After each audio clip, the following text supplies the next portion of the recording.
इतिहास के पन्नों से आज फिर आप सबके लिए एक नया इतिहास निकाल करके लाया गया है।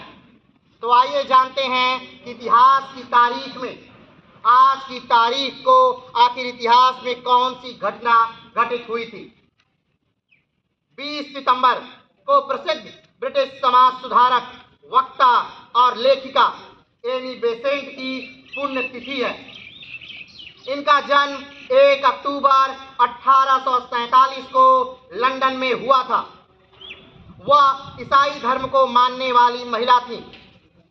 20 साल की उम्र में इनकी शादी एक अंग्रेज पादरी फ्रैंक बेसेंट से हो गई, लेकिन कुछ धार्मिक मतभेदों के चलते वह जल्द ही अपने पति से अलग हो गई। इन्होंने भारतीयों में प्राचीन परंपरा के माध्यम से राजनीति प्रसार किया था। श्रीमती बेसेंट स्वतंत्र विचारों का प्रचार करने वाली नेशनल सेक्युलर सोसाइटी की सदस्य बन गई। फैबियन सोसाइटी में शामिल होकर इन्होंने उसके लिए लिखना शुरू कर दिया। 1870 के दशक में एनी बेसेंट और चार्ल्स बैडला ने एक साप्ताहिक नेशनल रिफॉर्म का संपादन किया। इस साप्ताहिक ने ट्रेड यूनियनों, राष्ट्रीय शिक्षा, महिलाओं के मतदान के अधिकार आदि कई विषयों पर उन्नत विचारों का प्रकाशन किया। 1888 में उन्होंने पूर्वी लंदन में एक फैक्ट्री में महिला श्रमिकों की हड़ताल आयोजित करने में मदद की। बेसेंट ने पहली बार 1893 में भारत का दौरा किया और बाद में भारतीय राष्ट्रीय आंदोलन में शामिल होकर यहीं बस गई।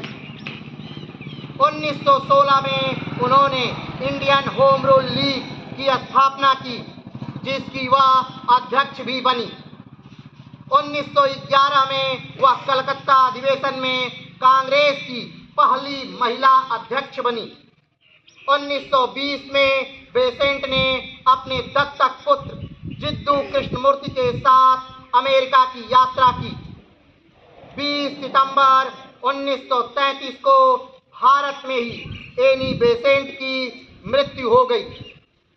अगर इस बात का निचोड़ निकाला जाए तो ये है कि एक दूसरे देश की महिला हमारे देश में आती है और हमारे देश को स्वतंत्र कराने में, हमारे लोगों को जागरूक करने में महत्वपूर्ण भूमिका निभाती है। सिर्फ यही नहीं, हमारे ही देश के एक बच्चे को वो अपना दत्तक पुत्र स्वीकार करती है और मरते दम तक वो हमारे देश की सेवा करती है। ये भाव कहीं न कहीं हमारे ही पुराणों, उपनिषदों और वेदों से निकले हुए वसुधैव कुटुंबकम का भाग है कि पूरा विश्व आपका परिवार है। इसलिए किसी भी देश में जाकर के उसकी सहायता, उसके उत्थान के लिए कार्य करना बुरा नहीं होता। तो इतिहास के पन्नों से आज के लिए इतना ही। फिर मिलते हैं एक नए इतिहास के साथ। तब तक के लिए जय हिंद।